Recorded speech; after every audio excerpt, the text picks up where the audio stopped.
Why wetlands are being called as India's water shields?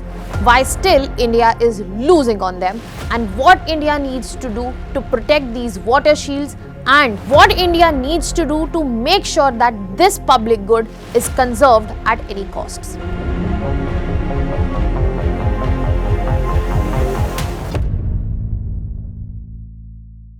Civilizations grow around water, and they also collapse when the water system collapses.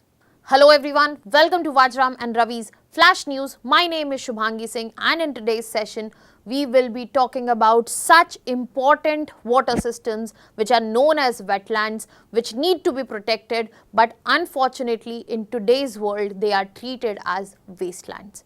We will be having this discussion on the occasion of World Wetlands Day, which is celebrated every year on February 2nd.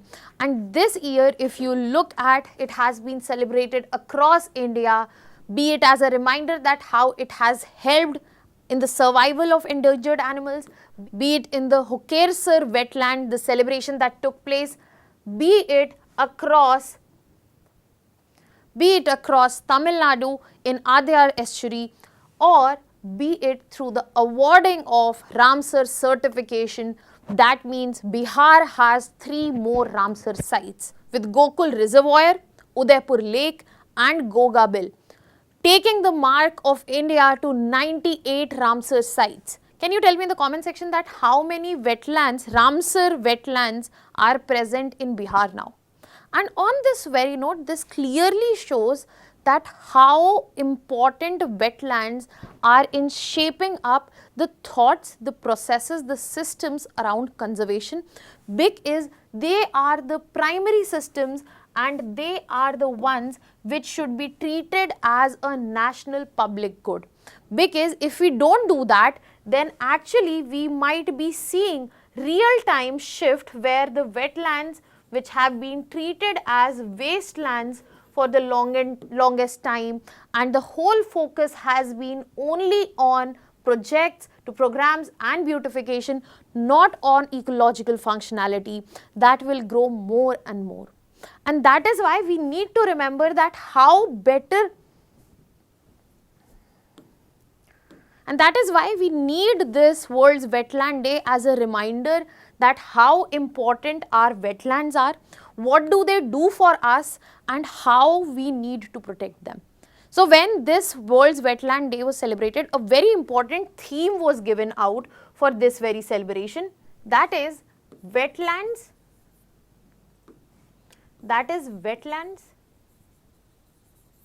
and traditional knowledge.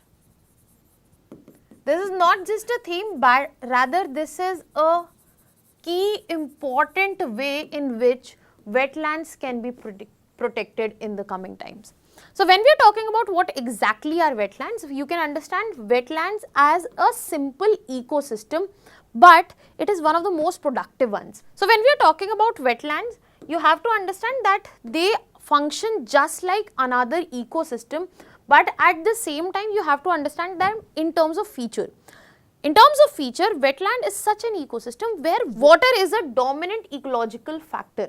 Water will be present there. It might be permanent, it might be seasonal, it might be fresh, it might be brackish, but water will remain a dominant factor in that ecosystem. And that is why you get to see whenever we are talking about wetlands, they are one of the most productive ecosystems on earth. They are responsible for filtering water, preventing floods, supporting wildlife, sustaining livelihoods. And even after this, the problem here is when we should be protecting this most productive ecosystem, we are actually further polluting it. And that is why these are the most threatened ecosystems as well. So when we are talking about wetlands, as I said, water is the dominant natural resource. As an ecosystem, it can be natural also or human made also. But as a feature, you have to remember, wetlands you will always find as a transitional zone between land and water. And that is why you will find multiple variety, be it in form of lake, pond, marshes, swamps which are present in plains, or be it floodplains, riverine wetlands, or mangroves, lagoons, mudflats. And then we have such presences of wetlands in high altitude as well, where there are Himalayan wetlands. and then they can be in form of human-made tanks, reservoirs, paddy wetlands, etc. So their forms can be many, but their significance is immense. Now in this context, we will be moving ahead, now that we have a fair clarity that what exactly are wetlands, we will be moving ahead to understand that why we are saying that wetlands are a national public good, why they should be treated like that, and what are the things that we need to remember that they provide us to acknowledge that they are important for us. We have to understand that wetlands are not just most productive ecosystems, but greatest service providers as well. Service in form of water security, because they are the ones responsible for groundwater recharge, surface storage. They help us in flood regulation, be it absorbing the peak flow when we see during rains. So if the wetlands are not protected, then your city, your urban area is more prone to flooding, or reducing any disaster intensity that can be held by wetlands. Furthermore, when we are talking about climate action, that means carbon sequestration can be better. That means if mangroves are present or peatlands are present, carbon sequestration will be better. They will enable our fight against climate change. They are the ones which facilitate support to biodiversity. Fish breeding takes place, migratory birds are seen present there, and wetlands also serve as a site for livelihood, be it in form of fishery, be it in form of agriculture, grazing, tourism, etc. And furthermore, they are part of water purification. They are a cultural pivot site which are present with rituals, festivals, and traditional occupation as well. So when we are talking about all of this being provided by one singular ecosystem, we have to reiterate on the fact that they are the ones which deliver non-excludable and also non-rival ecosystem service, which cannot be simultaneously and is not seen delivered by any ecosystem.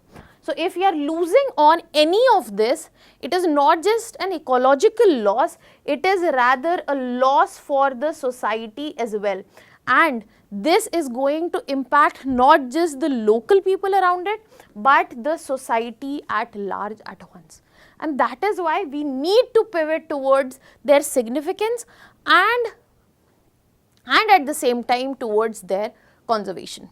Now on this note, we will be moving towards to understand another important dimension around them and around the theme of World's Wetlands Day, where they talk about wetlands and traditional knowledge.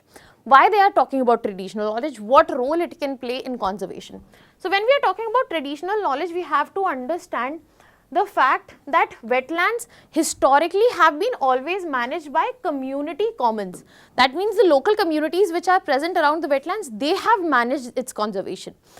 And if we have to rely on their knowledge combined with modern methods and conservation themes, then actually some good results can be produced. So in this context, what they are planning, that indigenous systems which have already ensured sustainable results and resilience, they need to be imbibed. And these indigenous systems, these indigenous practices are available across India. Be it Tamil Nadu in form of tank which are known as columns, which are used for irrigation. Kerala in the Wayanad region, you will find kenis, which are shallow drinking water wells.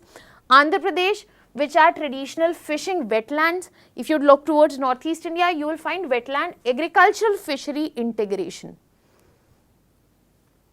So if we were to bring this traditional system, indigenous systems, and merge it with the conservation methods, measures, we will only find better compliance, we will find improved restoration outcomes, and it will easily align with conservation that we are talking about without compromising on the livelihoods at all. Now in this context, when we are talking about conservation so much and we are reiterating on it, the first thing that should come to your mind, that what is the cause of destruction or what is the cause of wetlands deteriorating. So in this context, let us move towards causes, because when we are talking about threat to wetlands, there are multidimensional threats. For example, we have threats in terms of encroachment and land conversion, because we need more space for living, because of urbanization, more infrastructure, real estate construction.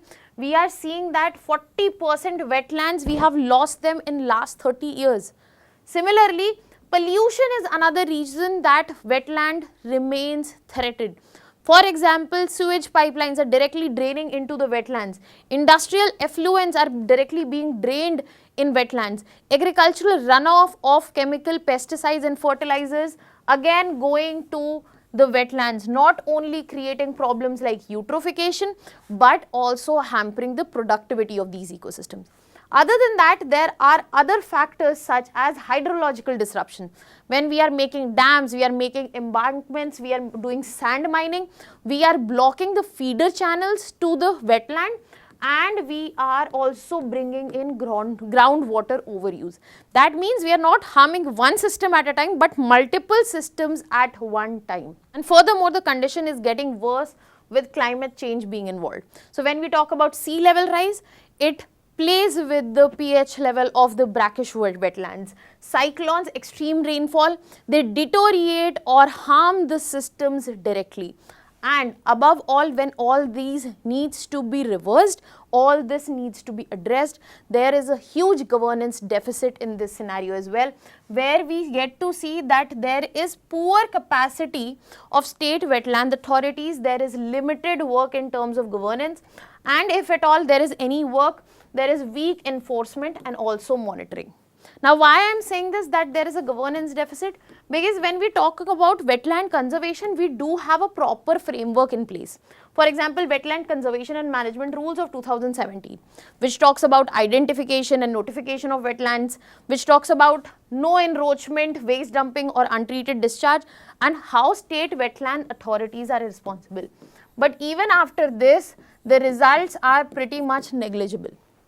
Then we talk about National Plan for Conservation of Aquatic Ecosystems, that is NPCA, which talks about scientific management plans, outcome based monitoring and also community participation, but the results seem very poor. Chennai has lost 90% of its wetlands.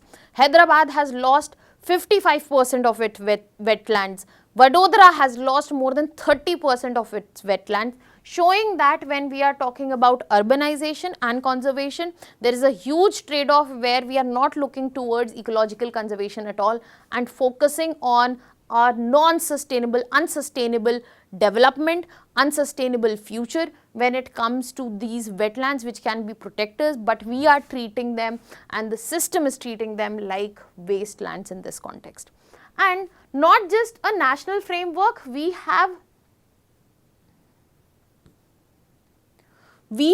global framework also in place by the name Ramsar Convention, where global recognition is got by the certification as Ramsar Sites. As of now, India has a record 98 Ramsar Sites, and once a site is certified, it is recognized at wetlands of international importance.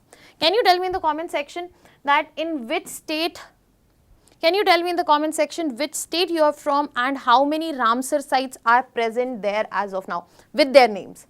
And when we are talking about this important framework, it does contribute with international recognition, clear boundary demarcation of the wetland itself, the wise use principle and periodic monitoring and reporting. That means if a wetland site gets a Ramsar tag, that means there will be commitment to the conservation, not just a mere status.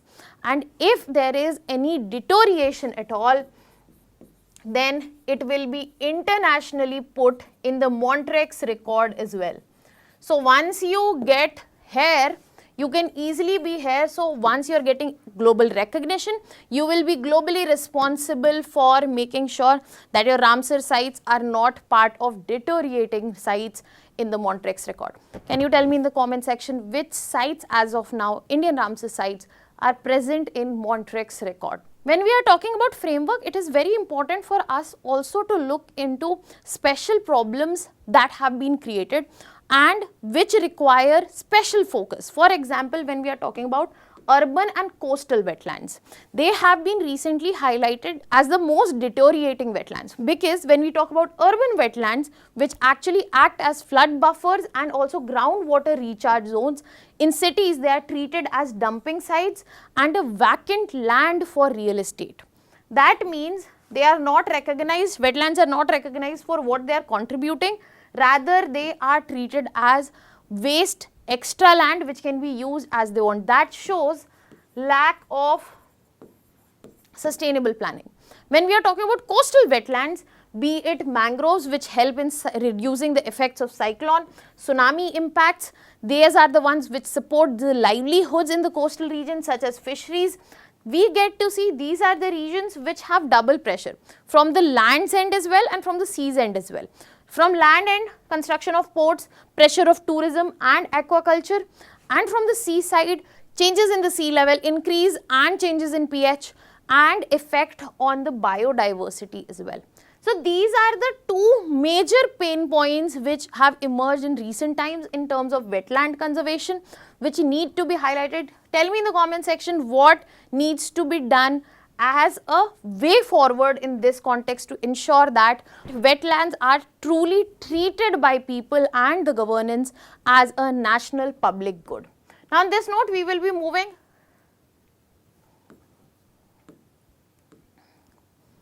I will be moving towards